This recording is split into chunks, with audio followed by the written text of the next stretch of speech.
Find and resultant topography का topic start किया था और ये देखा था कि किस प्रकार से जो पवन है वह मरुस्थलीय क्षेत्रों में अपना वर्क करती है तथा साथ ही साथ हमने पीपीटी के माध्यम से ये सीखा था कि किस प्रकार से जो अपर्दन का जो कार्य है वो किस प्रकार से पवन के द्वारा किया जाता है और किस प्रकार से अलग अलग प्रकार के जो मरुस्थल है वो पाए जाते हैं। तो हमने वर्षा के आधार पर अलग-अलग प्रकार के मरुस्थलों की पहचान की थी। तो सामान्य परिचय हमारा कंप्लीट हो चुका है, जिसको हमने पढ़ा है। विश्व के विभिन्न जो मरुस्थल हैं, उनको भी हमने मैप के माध्यम से लोकेट किया था और इसी प्रकार से जो पवन का जो अपरदनात्मक कार्य है, उस अपरदनात्मक कार्य में कौन-कौन से कार्य होते हैं। तो एक तो होता है डिफ्लेशन, जिसको अपवाहन के अंतर्गत पढ़ा था और इसी रूप में हमने देखा था कि रूस जो इजिप्ट है उस इजिप्ट का सतारा जो गर्त है वो 420 फीट तक गहरा है और इसका जो निर्माण है वो डिफ्लेशन की प्रोसेस से हुआ है। इसी प्रकार से हमने अपघर्षण को समझा। एब्रेजन या कोरोजन किस प्रकार से होता है, जब तेज गति से बहती हुई जो पवन है या धूल के कणों की जो मात्रा अधिक होती है तो वो रेगमाल की तरफ या फिर एक सैंड पेपर की तरफ अपने जो मार्ग में पड़ने वाली जो चट्टानें होती है उनको रगड़ कर घिस कर अलग कर देती है। तो इस प्रकार की संरचना पाई जाती है। इसी प्रकार से हमने सन्नी घर्षण के बारे में बात की थी कि एट्रिशन किस प्रकार की प्रोसेस होती है। तब धूल के कण जो हवा के साथ उड़ रहे हैं वो आपस में टकराते हैं, रगड़ खाकर टूटकर गिरते रहते हैं, टूटते फूटते रहते हैं और धीरे धीरे से महीन टुकड़ों में बदल जाते हैं। फिर हमने पढ़ा कि राजस्थान में राजस्थान हो चाहे विश्व का कोई भी मरुस्थल हो, वहां पर जो अपरदन के जो कार्य होते हैं वो किस रूपों में होते हैं और उनको प्रभावित करने वाले कारक कौन कौन से हैं। तो पवन का वेग यानी काफी तेज गति से अगर पवन चलेगी तो ही इरोजन जो कार्य होगा वो काफी तेज गति से होगा। अगर तेज गति से हवा नहीं चल रही है तो जो चट्टान के जो कण है वो हवा के साथ नहीं उड़ पाएंगे और वहीं पर गिर कर रह जाएंगे। इसी प्रकार से हमने कहा कि रेत और धूल के कणों की मात्रा और उसका जो स्वभाव है वो भी तय करता है कि वहां पर जो अपरदन होगा वो किस प्रकार का होगा। तो इस प्रकार से अलग अलग प्रकार का जो अपरदन कार्य होता है। पवन का जो अपरदनात्मक कार्य होता है वो धरातलीय सतह के लगभग 6 फीट तक होती है, यानी धरातल से 6 फीट तक ही रेत उड़ सकती है। उसके ऊपर ऊपर जाओगे तो वहां पर आपको धूल के कणों की मात्रा कम देखने को मिलेगी। तो इस प्रकार से अगर हम इस क्षेत्रों में आंधी वाले क्षेत्र में अगर हम चलते हैं, नंगे पैर हैं, हमारे घुटनों तक ही हमने कपड़े पहन रखे हैं, तो हम देखेंगे कि हमारा जो पैर वाला जो हिस्सा है वहां पर हमें चोट ज्यादा महसूस होगी और ऊपर वाला जो हमारे गर्दन के आसपास का क्षेत्र है वहां पर आपको रेत के कण महसूस कम होंगे। इसका अर्थ जो रेत और रेत का जो अपरदन का जो कार्य होता है वो निचले भागों में ज्यादा होता है। इसी प्रकार से सैलों की संरचना यानी जो शेल है जिसको काटा जा रहा है वो किस प्रकार की बनी हुई है, हार्ड है, सॉफ्ट है या उसका किस प्रकार का नेचर है, उसके आधार पर तय होता है कि उसका अपरदन किस प्रकार से होगा। इसी प्रकार से जलवायु भी प्रभावित करती है कि जलवायु वहां पर किस प्रकार की है। जैसे कि वहां पर अगर जल का संचयन अधिक समय तक होता है, अधिकतम वहां पर बारिश कम होती है या फिर वहां पर रात और दिन का टेम्परेचर काफी कम और ज्यादा हो जाता है, तो वहां पर इस प्रकार के अपरदन के साथ साथ अपक्षय की क्रिया भी वहां पर बहुत ज्यादा महत्वपूर्ण हो जाती है। आज हम पढ़ेंगे कि जो अपरदन से निर्मित विभिन्न प्रकार के जो स्ट्रक्चर्स हैं वो किस प्रकार से बनते हैं। सबसे पहले हम पढ़ते हैं अपवाहन बेसिन या वात गर्त। वात का अर्थ होता है हवा, गर्त का अर्थ होता है खड्डा।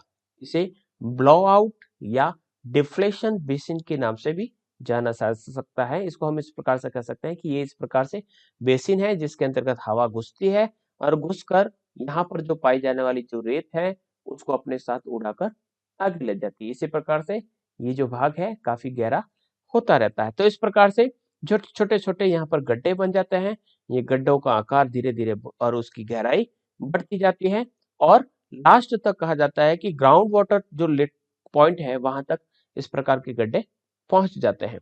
लेकिन मरुस्थलीय भागों में इस प्रकार की ग्राउंड वाटर बहुत गहराई तक मिलता है।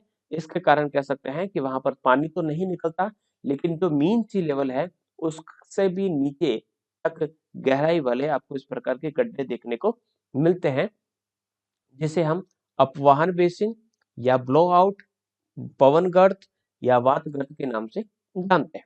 इसी प्रकार के जो वात गर्त होते हैं उनका आकार तस्त्रीनुमा जो होता है, यानी जो आपकी डिस्कस होती है उसके अनुसार इसका रूप देखने को मिलता है। तो अलग अलग क्षेत्रों में जैसे कि कालाहारी, मंगोलिया, संयुक्त राज्य अमेरिका का जो पश्चिमी शुष्क क्षेत्र है वहां की बात करें जहां पर आपको सोनरान एंड मोजावट डेजर्ट देखने को मिलता है। वहीं इसी प्रकार से अमेरिका का जो ग्रेट प्लेन्स है वहां पर इस प्रकार के जो बेसिन्स होते हैं उनको बफेलो वालोज के नाम से जाना जाता है। मंगोलिया में इस प्रकार के जो बेसिन्स होते हैं उनको पांग क्यांग के नाम से जाना जाता है। तो इस प्रकार का स्ट्रक्चर जो हमने देखा वो कहलाता है आपका ब्लो आउट।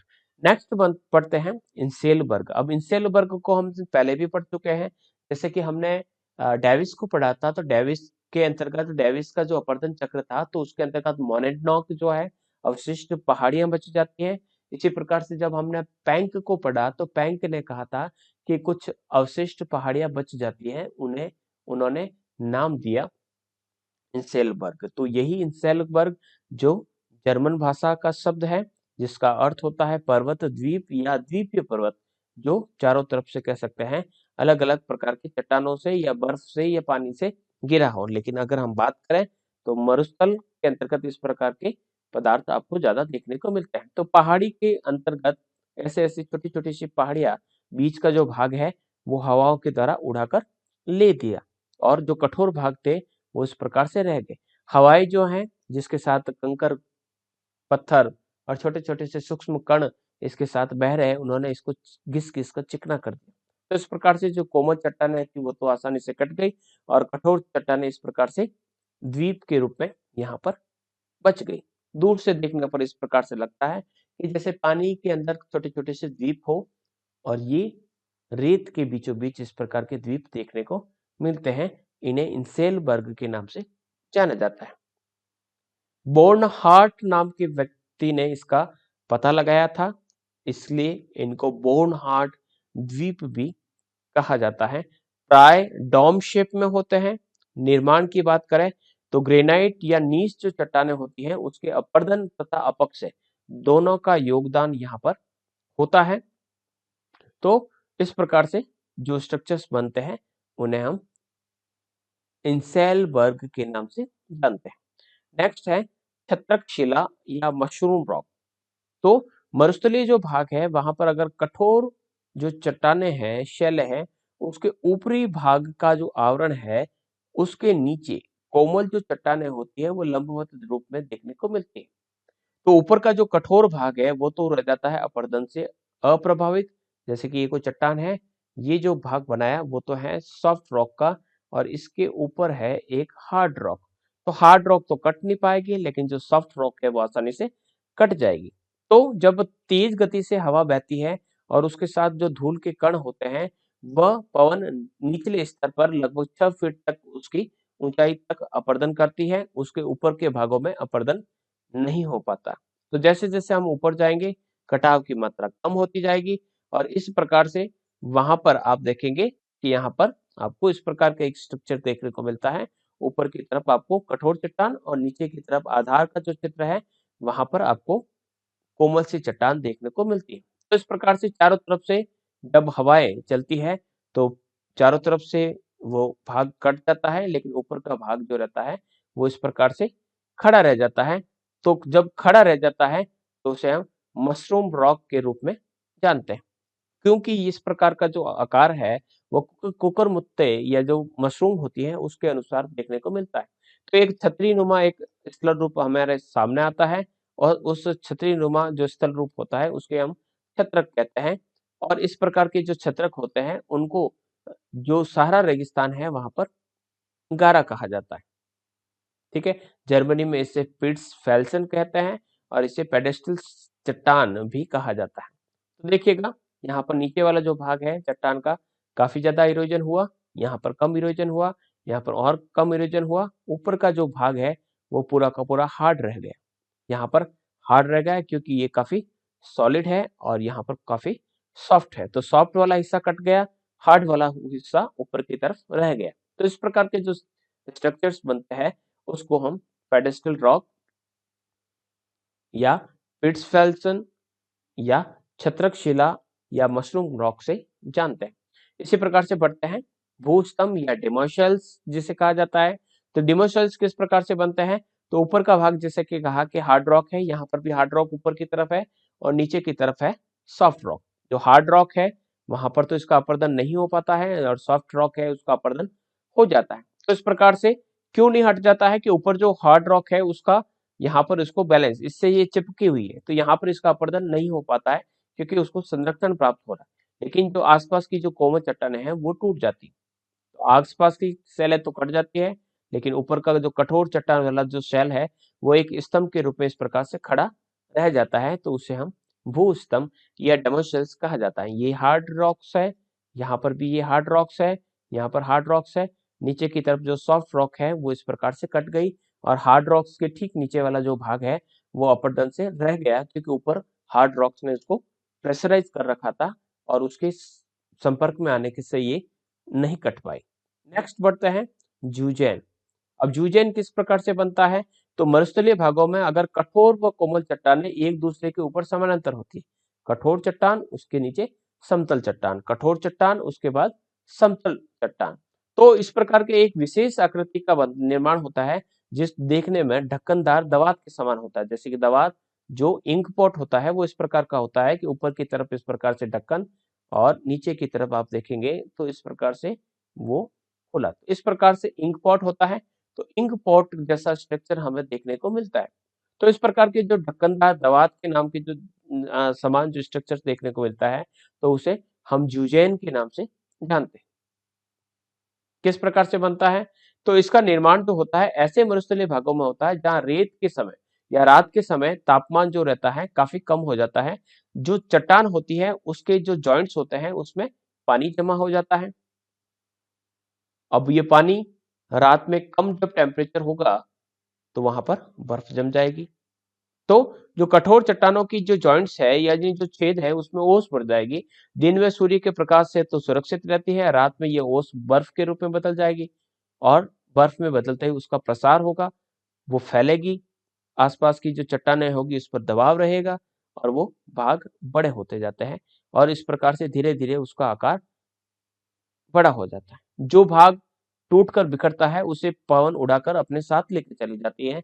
तो इस प्रकार से पानी और अधिक भरता है और अधिक बर्फ जमता है, आयतन बढ़ता है, चट्टान टूटती है और हवा उस टूटे हुए पदार्थों को आगे की ओर ले जाती है। तो इस प्रकार की प्रोसेस लगातार चलती रहती है और वहां पर एक ज्यूजेन नाम की शिलाकृति का निर्माण होता है। तो पहली स्थिति में देखिएगा छोटे छोटे से छेद हो रखे हैं, एक ऊपर सॉफ्ट रॉक है, नीचे hard rock, soft rock, hard rock, soft rock और नीचे हार्ड रॉक, छोटे छोटे से छेद हो चुके हैं। रात में यहाँ पर ओस का पानी यहाँ पर इसके अंतर्गत भर जाएगा और जब बर्फ बनेगा तो ये चौड़ा हो गया। दूसरी स्थिति में ये दोनों चौड़े हो गए। तीसरी स्थिति में देखेंगे कि ये और चौड़े हो गए। तो इस प्रकार के स्ट्रक्चर्स वहां पर देखने को मिल सकते हैं जहां पर आपको जो दवात के रूप में ऊपर दवात इंक पॉट जो होता है वो और नीचे तरफ उसका पॉट, तो इस प्रकार के जो स्ट्रक्चर्स देखने को मिलते हैं उसे हम जूजेन के नाम से जाना जाता है। तो इस प्रकार से यह जूजेन किससे बनता है? तो यहाँ पर वेदरिंग भी होता है और इसके साथ अपर्दन। वेदरिंग किस प्रकार से हो रहा है कि पानी वहां पर भर रहा है, पानी का बर्फ बन रहा है और बर्फ के बनने के कारण उसका आयतन बढ़ रहा है और आयतन से चट्टान टूट रही है। तो चट्टान अपने ही स्थान पर टूट रही है, इसका अर्थ वहां पर वेदरिंग हो रहा है। फिर जो पदार्थ टूटे उसे हवा अपने साथ बहाकर आगे की ओर ले जाती है। तो इस प्रकार से वहां पर अपर्दन का कार्य भी चल रहा है। तो इस प्रकार से दोनों ही प्रक्रिया वहां पर चलती है। इसी प्रकार से यारडांग की बात करें, यारडांग जो है वो जूजेन की ठीक विपरीत होती है। यानी वहां पर हमने कहा कि जो कठोर और जो कोमल चट्टानें हैं इस प्रकार से क्षैतिज रूप में फैली हुई है। अगर हम मैं कहूं कि ये दोनों चट्टानें जो है वह क्षैतिज रूप में न होकर लंबवत हो, इस प्रकार से फैली हो, तो पवन जो है वो कठोर चट्टान की अपेक्षा मोमोलाइन चट्टान को आसानी से अपरदित कर लेती है और इस प्रकार जो कठोर चट्टानों के बीच की जो कोमल चट्टानें हैं वो उड़कर चली जाती है और कठोर चट्टानों के बीच के जो भाग होते हैं वो खड़े रह जाते हैं। तो यहाँ पर इस प्रकार के स्ट्रक्चर्स देखने को आपको मिलेंगे।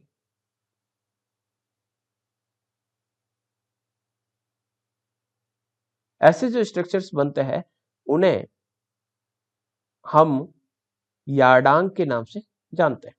इस प्रकार के यार्डांग समानांतर बनते हैं और पवन की दिशा में बिल्कुल समानांतर होते हैं, यानी हवा जिस दिशा में जा रही है उसके ठीक समानांतर इस प्रकार के आपको स्ट्रक्चर्स देखने को मिलते हैं। ऊंचाई 20 फीट और चौड़ाई 30 से 150 फीट तक इनकी देखने को मिलती। इसका निर्माण मुख्य रूप से पवन के द्वारा अपघर्षण यानी एब्रेजन से इसका निर्माण होता है। नेक्स्ट बढ़ते हैं ड्राई कांटर। अब ड्राई कांटर किस प्रकार से कि हवा कई दिशाओं से चल रही, जैसे कि कोई स्ट्रक्चर है, ये कोई पर्वत है और पर्वत में इस तरफ से हवा चल रही है, कभी हवा इस दिशा से आई, कभी हवा इस दिशा से आई, तो क्या होगा, फाइनली जो प्रोडक्ट हमें प्राप्त होता वो इस प्रकार से होगा, नोकीला, जिसके 3 फलक हो, 1 2 एंड पीछे की तरफ 3। तो ट्राइंगल स्वैप में इस प्रकार से जो आपको कॉन शेप में जिसके 3 फलक आपको देखने को मिले या 4 फलक देखने को मिले, तो इस प्रकार का जो खंड होता है उसे हम ड्राई कांटर के नाम से जानते हैं। तो पहाड़ी जो मरुस्थल के क्षेत्र होते हैं वहां पर जो खड़े शिलाखंड जो होते हैं वह पवन के अपर्दन द्वारा घिस जाते हैं। तो जब पवन कई दिशाओं से होकर चलती है तो इन शिलाखंडों की आकृति चतुष्फलक यानी 4D, 3D नहीं 4D हो जाती है। और जो फोर जो इनके डायमेंशन होते हैं यानी 4 डायमेंशंस या 4 जो फलक होते हैं वह किस प्रकार से होते हैं कि 3 तो होते हैं साइड की तरफ और 1 होता है नीचे की तरफ। तो इस प्रकार से त्रिकोण आकार के जो पत्थरों के टुकड़े खड़े देखने को मिलते हैं उन्हें ड्राई कांटर के नाम से जाना जाता है। नेक्स्ट जालीदार शिला। अब जालीदार शिला स्टोन लेटिस जो है किस प्रकार से बनेगी, तो हमने कहा कि पर्वत है और पर्वत के बीचों बीच में इस प्रकार के कई मुलायम चट्टान है, कहीं पर कठोर चट्टान है। तो मुलायम जो चट्टान होगी उसको हवा के द्वारा काट दिया जाएगा और जो हवा है वो पत्थर के बीचों बीच से निकलकर आर पार हो रही है, तो इस प्रकार से वहां पर बन जाती है जाली। तो उसे जालीदार शिला या अहिष्मक जालक के नाम से जाना जाता है। इसी प्रकार से पुल और खिड़की। तो पुल किस प्रकार से बनता है, इस प्रकार से बीच में से हवा निकल रही है और पुल के ऊपर से आप आसानी से पार हो सकते हैं। तो इस प्रकार से हवा निकलने के लिए आपको यहाँ पर एक स्थान मिल रहा है, तो उसे हम पुल या खिड़की, ब्रिज या विंडो के नाम से जानते हैं। बहुत सारे अगर छेद होते हैं तो उसे जालीदार शिला कहा जाता है और एक ही छेद होता है तो इसे पुल या खिड़की के नाम से जाना जाता है। तो इस प्रकार से 9 वहां पर शिलाकृतियां देखने को मिलती है, जिसके अंतर्गत हमने पुल और खिड़की को पढ़ा, जालीदार शिला को पढ़ा, ड्राई कांटर, यार्डांग, जुजेन, डेमोशिल्स, मशरूम रॉक, इंसेलबर्ग और ब्लोआउट या ब्लोआउट को हमने पढ़ा। तो ये थी पवन द्वारा निर्मित अपरदनात्मक शिलाकृतियां।